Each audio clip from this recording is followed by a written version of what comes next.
2025 সালের জানুয়ারিতে ইউরোজোনে প্রবেশের জন্য মাপকাঠি পূর্ণ করার পর আজ আনুষ্ঠানিকভাবে মুদ্রা হিসেবে ইউরো চালু করতে যাচ্ছে বুলগেরিয়া। এর মধ্য দিয়ে ইউরোপীয় ইউনিয়নের সবচেয়ে দরিদ্র দেশটি ইউরোজোনের অংশ হয়ে উঠবে। 1881 সালে মুদ্রা হিসেবে লেড ব্যবহার শুরু হওয়া বুলগেরিয়া 144 বছর পর লেভের পরিবর্তে ইউরো গ্রহণ করছে।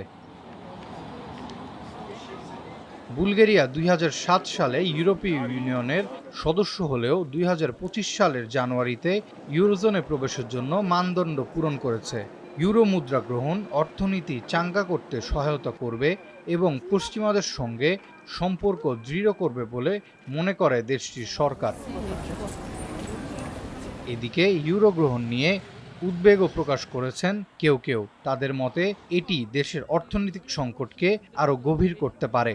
বুলগেরিয়া বর্তমানে রাজনৈতিক ও অর্থনৈতিক চ্যালেঞ্জের মুখোমুখি। দুর্নীতির বিরুদ্ধে চলমান বিক্ষোভের কারণে সম্প্রতি দেশটির সরকারও পরিবর্তিত হয়েছে।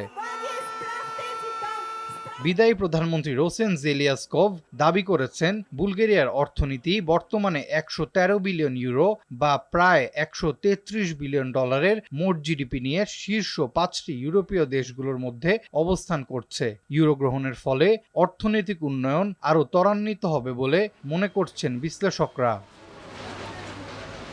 আরাফাত ইয়াসার, RTV।